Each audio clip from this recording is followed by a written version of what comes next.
Bueno, hoxe o tema da conferencia é Arquitectura Milagrosa, a cidade da cultura.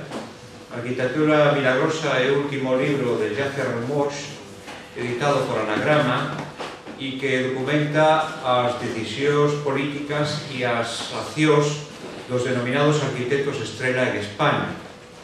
Creadores como Santiago Calatrava en Valencia, Zaha Hadid en Zaragoza ou Peter Eastman en Santiago de Compostela, que son realmente unha constante na España da última década, despois do éxito que tuvo o Museo Guggenheim de Bilbao.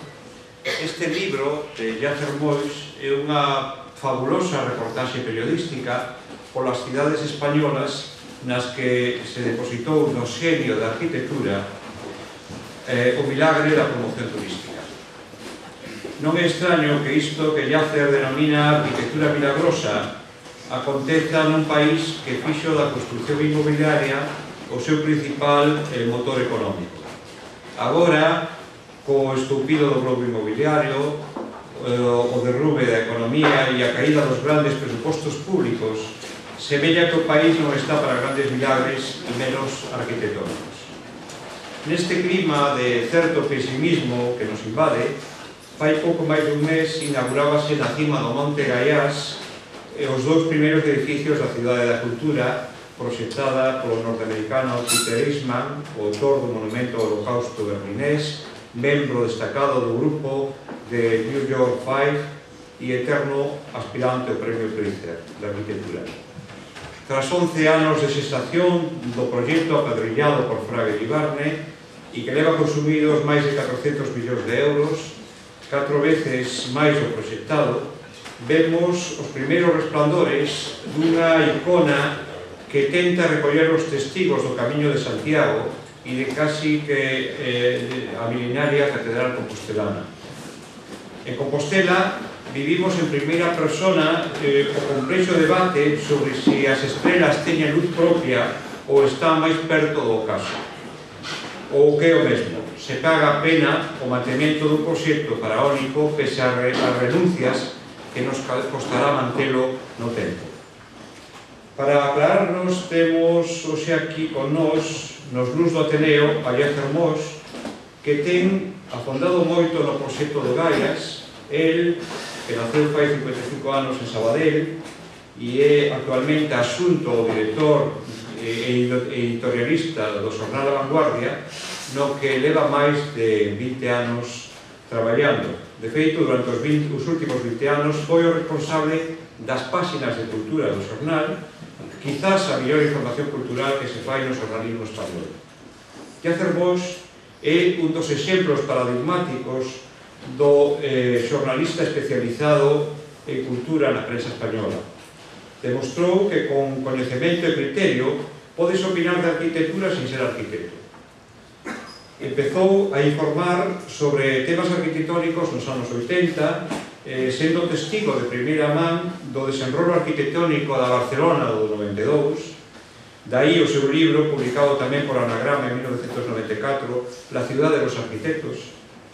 Tamén é autor de outra media dúcia de libros e guías arquitectónicas e culturales da cidade de Barcelona, traducidos a prácticamente todos os idiomas. E, en fin, tamén autor dunha amplia produción literaria, ao marxen da súa profesión periodística, da que eu salutaría ese maravilloso libro chamado Will Soy Yo, un maravilloso libro de conversas con Tom Sharp, son 52 entrevistas a este autor, editado tamén por Anagrama, ou Mundo Mendoza, editado por Sis Barral, que é o máis completo estudio sobre a obra literaria de Eduardo Mendoza. Sen olvidar un estupendo libro sobre o diseñador gráfico e creador plástico Mariscal. Por toda esta trayectoria, estou seguro que Yasser Mosh vai botar moitas luces a todos nós sobre esa gran pesadela e a vez esa gran esperanza chamada Cidade da Cultura. Pero ademais, non podo omitir que coñezo a Yasser Mosh dende que o primeiro día do curso dun lonxano en 1973, en que ambos nos sentamos na mesma bancada da Facultade de Ciencias da Información da Universidade Autónoma de Barcelona. Foron anos de intensas vivencias personais nos que xuntos sacamos adiante moitas ideas, algunhas das cales inclusive acabaron en publicacións, como un estudio sobre a crisis da revista Destino nas vísperas da transición política. A vida profesional, evidentemente, lazounos por vieiros distintos, pero mantivemos sempre unha comunicación casi que permanente neste tempo en que a profesión xornalística ten mudado tanto. Pese a todo, en Yácer sigue vivo aquel espírito por un xornalismo profundamente cívico, vivo e edificante que nos levou a Bellaterra. Coido que para todos nós é unha honra recibiros aquí a Yácer Mois neste Ateneo de Santiago.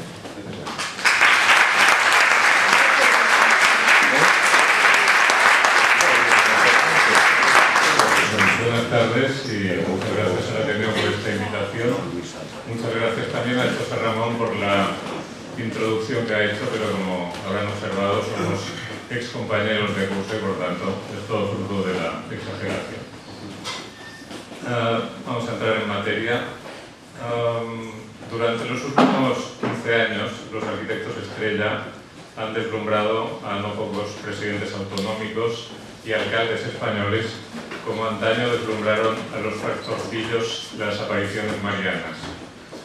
Dicho de otro modo, tras la apertura y el éxito del Guggenheim de Bilbao en 1977, la arquitectura icónica espectacular debida al genio de los grandes arquitectos internacionales se ha tenido en España por mano de santo. Casi se le atribuían poderes sobrenaturales. Casi se imaginaba que al levantar una obra singular de uno de esos arquitectos, lo que se lograba era curar a una ciudad enferma o avejentada, convertirla en una especie de belleza juvenil, renovar sus postales, atraer turistas a Porrillo y de esta manera relanzar la economía local. Todas estas operaciones de lifting urbano se resumen en una que se ha definido reiteradamente como poner a una ciudad en el mapa. Lo cual puede parecer una tontería porque hasta donde yo sé todas las ciudades están en el mapa, siempre y cuando el mapa sea suficientemente detallado o la ciudad no sea una aldea realmente mínima. Obviamente, poner una ciudad en el mapa quería decir algo más que eso. Quería decir, entre otras cosas, apostar por el relanzamiento de esa ciudad en el marco, en la esfera global, que es una esfera de competencias en la que ya no solo esas competencias o esos conflictos se dirimen en guerras entre países, entre estados, sino que muchas veces se dirimen entre ciudades que están en esa batalla por el turismo de fin de semana, por el turismo que viaja en vuelos baratos y que de alguna manera constituye una fuente de ingresos muy importante y muy saludable para cualquier ciudad. Para estar en condiciones para afrontar este tipo de guerras parecía muy adecuado disponer de una ciudad hermoseada y en ocasiones se creía que eso se conseguía pues, con un edificio suficientemente espectacular. Así se ha hecho y la pujanza de una ciudad que antes se atribuía al conjunto de una sociedad disciplinada, estructurada, emprendedora, se ha confiado durante estos años a la magia, al misterio, al poder oculto y, en definitiva, al milagro de determinada arquitectura. El fenómeno me pareció a mí muy llamativo y muy digno de ser investigado. Ciudad a ciudad, obra a obra, alcalde a alcalde, arquitecto a arquitecto, presidente autonómico a presidente autonómico. Pero debo dejar claro desde ahora mismo que para que se produjeran este tipo de operaciones de embellecimiento arquitectónico de una ciudad era necesario el concurso de dos compañeros de viaje o, si lo prefieren, de dos cómplices. Por un lado, el arquitecto que empieza a valorar el equilibrio entre forma y función como una cosa del pasado y por otro lado, el cliente, por lo general un político, con escasa experiencia en el rol de cliente de arquitecto y muchísima menos experiencia todavía en el rol de cliente de arquitecto estrella, que son unos toros con mucho peligro en ocasiones. El resultado de esta investigación es un libro del que ya ha presentado José Ramón, Arquitectura Milagrosa, subtitulado, con cierta ironía, hazañas de los arquitectos estrella en la España del Guggenheim. La ironía, como ustedes comprenderán, está en hazañas, del mismo modo que en el titular está en Milagrosa. Ahí están las dos ironías. Un libro publicado por Anagrama y que, en fin, hoy, gracias a la gentil invitación del Ateneo, de alguna manera presentaré aquí, aunque intentaré ir un poco más allá de eso. ¿Por qué se escribe un libro como este? Se pueden preguntar ustedes. Bueno, por deformación profesional, por esta larga trayectoria a la que también aludí José Ramón como periodista cultural, y también por la curiosidad que despertó en mí la arquitectura como materia de información cultural en un momento en que francamente no despertaba mucha todavía, al menos entre mis compañeros. No les voy a contar toda la trayectoria que me ha traído hasta aquí, solo les daré una fecha fundacional, que es la de enero de 1985, en la que me enteré por un contacto en el Ayuntamiento de Barcelona que se había invitado a un arquitecto norteamericano, a Richard Mayer concretamente, se le había paseado por 3 o 4 solares de la ciudad, de Barcelona, y se le había rogado que se decidiera a construir en alguno de ellos. Cuando me enteré de esto me pareció un acontecimiento bastante sensacional. Si hay aquí arquitectos ya sabrán que normalmente las cosas no funcionan así. A veces hay que perseguir a los clientes. Es muy difícil que un cliente te venga a buscar al otro lado del Atlántico y te dé 3 solares para elegir a ver dónde quieres construir. Bueno, pues esto es lo que pasó con Richard Mayer. Escribí la nota, la publicaron y me pareció que podía haber un poco de filón por ese lado. Efectivamente había filón. Vivíamos unos años en Barcelona de mucha agitación. Estaba ya concretado el reto, el desafío olímpico, por tanto había un cierto movimiento en el ámbito arquitectónico, puesto que se pretendía aprovechar la ocasión de los Juegos Olímpicos para renovar la ciudad, tanto en términos arquitectónicos como en términos urbanísticos. Seguí informando sobre temas de arquitectura, pequeñas rencillas locales, pequeños proyectos, nuevos proyectos, proyectos más grandes, visitas de arquitectos extranjeros a la ciudad que siguieron la estela de Mayer, como por ejemplo Frank Gehry, Toyo Ito, Félix Candela, Arata Isozaki, Miralles, que vivía ahí, Zaha Hadid, etc. Los fui entrevistando, me fui familiarizando un poco con el gremio. En muchas de aquellas entrevistas, en algunas de aquellas entrevistas en la segunda mitad de los años 80 y principios de los años 90, me dio la sensación de que la arquitectura estaba empezando a dar un salto importante en el que, eso es a lo que me refería antes de forma y función, ese equilibrio que había imperado desde el movimiento moderno, incluso desde antes, estaba empezando a zozobrar. De modo que, creo que fue en 1996, puse en marcha un reportaje que tenía por objetivo prefigurar un poco lo que iba a ser la arquitectura del siglo XXI. Y a tal efecto envié unos cuestionarios por fax, que era la época del fax, a las que me parecieron que eran las 10 autoridades más importantes en aquel momento en todo el mundo. Coseché 10 respuestas y les voy a leer solo 4, que me parece, muy brevemente, que me parece que son indicativas o que son ilustrativas de esto de que les digo de que algo estaba cambiando, y particularmente ese equilibrio histórico entre la forma y la función. Abro comillas. La vanguardia arquitectónica fue la respuesta a unas condiciones y realidades sociales, una aspiración idealista. Pero nuestra sociedad no es la de principios del siglo XX. Ahora es consumista y casi todos nos entregamos al deseo y al ego. El equilibrio forma-función va a afrontar una seria revisión. Esto lo dijo el japonés Tadawando. Jean Nouvel dijo: hoy impera la estética de la dominación de la materia, del milagro, de la ilusión. Soy partidario de la materia, del milagro, de la ilusión. Soy partidario de una arquitectura de la diferencia que vaya por todas. Nos hace falta una arquitectura oportunista en el mejor sentido de la palabra. Enrique Miralles dijo: blanco o negro, alto o bajo, forma o función, son dicotomías negativas para un pensamiento que debe comprometerse con los muchos matices de la realidad. Atender solo a 2 elementos es reductivo e inútil. Y Frank Gehry, y acabo esta serie de citas, dijo: creo que el racionalismo obedecía a motivaciones políticas. Tenía que ver con el poder. El eclecticismo, en cambio, tiene que ver con la libertad, la democracia y el amor a la vida. Como les decía, a mí me sorprendió el anuncio, en este caso ya coral, del fin del equilibrio entre forma y función, entonado con tanto entusiasmo por tan destacadas figuras del Star System. que ya entonces apuntaban, o en alguna medida ya habían fundamentado, su posterior éxito planetario. A un joven que haya abierto los ojos a la arquitectura en los últimos 10 años, quizá no le hubieran sorprendido estas declaraciones, porque a la vista de tantos edificios espectaculares, icónicos, llamativos, quizá ya haya llegado a considerar como normal y como prácticamente central este tipo de arquitectura. Pero yo les puedo asegurar que a mí particularmente entonces todavía me sorprende. Al menos hasta que se inauguró el Guggenheim y cosechó el éxito de todos conocidos.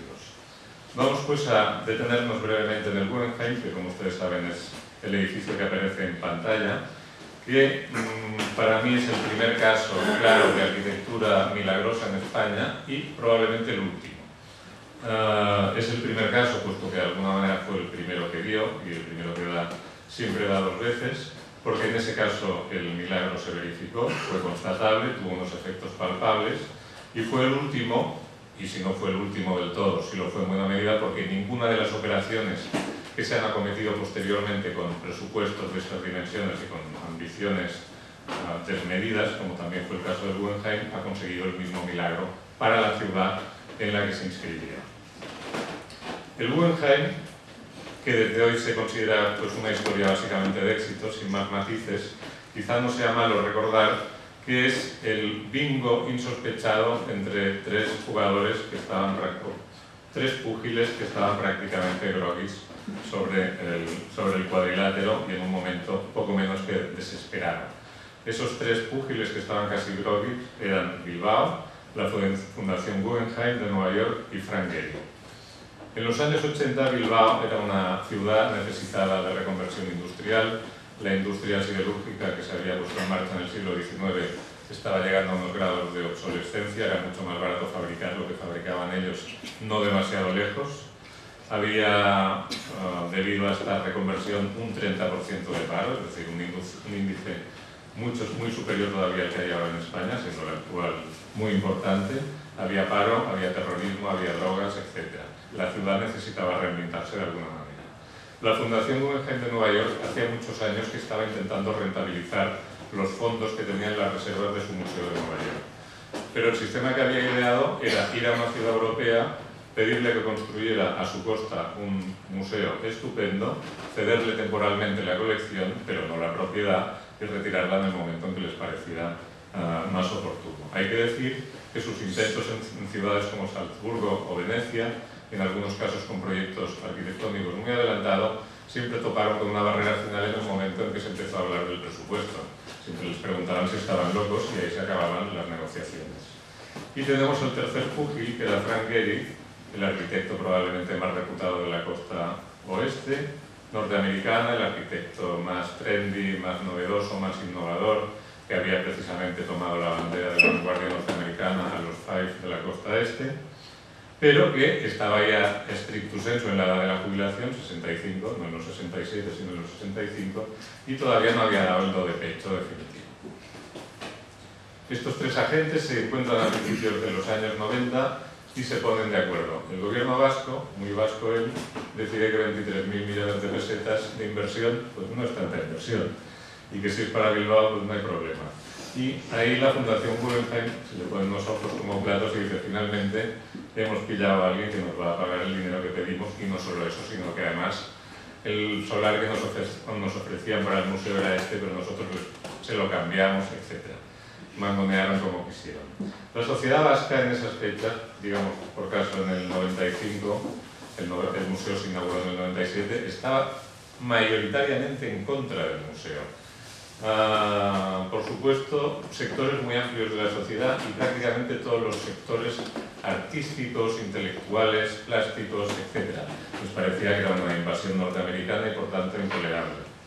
La candidata popular a la alcaldía de Bilbao del año 95 hizo unas declaraciones diciendo que había que parar las obras estando ya muy avanzadas y que se ponían unos bancos y unos arbolitos y adelante, y que se dejaba aquello tal cual. Es decir, que el ambiente era realmente contrario en el seno de la sociedad vasca y particularmente de la vizcaína.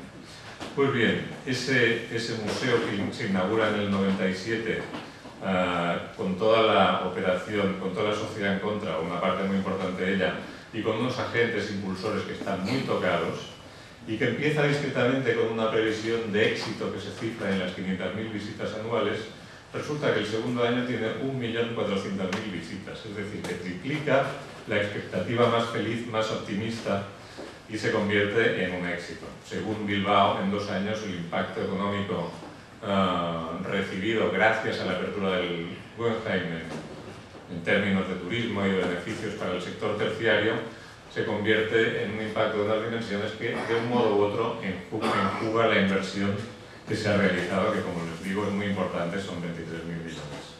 La ciudad gris, humeante, inhóspita, poco atractiva, de la que uno pasaba de largo, se convierte de la noche a la mañana en una ciudad atractiva. La ciudad a la que uno no iba nunca se convierte en una ciudad a la que desde Barcelona, Madrid o Santiago se puede ir 2 o 3 veces al año con cierta tranquilidad si las exposiciones del Guggenheim parecen merecer.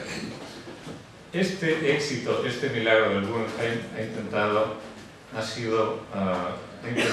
lo han intentado copiar cantidad de ciudades. Como les decía, la Fundación Guggenheim había llamado a unas cuantas puertas antes de llamar a la de Bilbao, siempre sin éxito. Después del éxito de Bilbao han sido 140 ciudades del mundo las que han llamado a las puertas de la Fundación Guggenheim diciéndoles, por favor, nos gustaría construir también un museo vuestro aquí para nosotros. Es decir, que el éxito de la operación está fuera de discusión. Como se ha notado en muchas ciudades españolas posteriormente, para desgracia parcial o total de estas ciudades, y como se ha notado incluso en el propio Bilbao, donde tuvieron una gran idea hace 3 o 4 años, actualmente en stand-by, parada, que era autoplagiarse de alguna manera y construir un segundo Guggenheim en Bilbao. No en Bilbao, en Urdaibai, cerca de Guernica, pero que ellos eran incluso los primeros que eran conscientes del gran éxito que habían tenido, tantos así que no estaban dispuestos, no les importaba autoplagiarse. ¿Por qué este éxito tan importante que se ha experimentado en Bilbao ha tenido consecuencias preocupantes para tantas otras ciudades españolas? Bueno, no diré porque las cosas se hayan hecho muy distinto de como en Bilbao, pero sí que es verdad que las condiciones negativas que en Bilbao acabaron obrando el milagro, en otros lugares, en otras ciudades no lo han logrado. Es decir, cuando una ciudad comete una obra de estas dimensiones, de este coste, sin previamente haber hecho un estudio suficientemente documentado de cuáles son las necesidades culturales de esa comunidad, si estamos hablando de equipamientos culturales, como es el caso del Guggenheim. Si a eso además se suma el atolondramiento y el desconocimiento de los dirigentes políticos convertidos en clientes de arquitecto, y si a eso se suma además unos planteamientos monumentales, desaforados, y si a eso le sumamos además unos costes desorbitados, tanto en el momento de la construcción como en el del mantenimiento, e incluso a posteriori, si se suman todos estos elementos negativos, hay bastantes posibilidades de que lo que empezó a construirse con el deseo de obtener un motor para regenerar una ciudad se convierta de alguna manera en un lastre, en una impedimenta, en un elemento que más que ayudar a progresar se convierte en una losa que en ocasiones es difícil de arrastrar.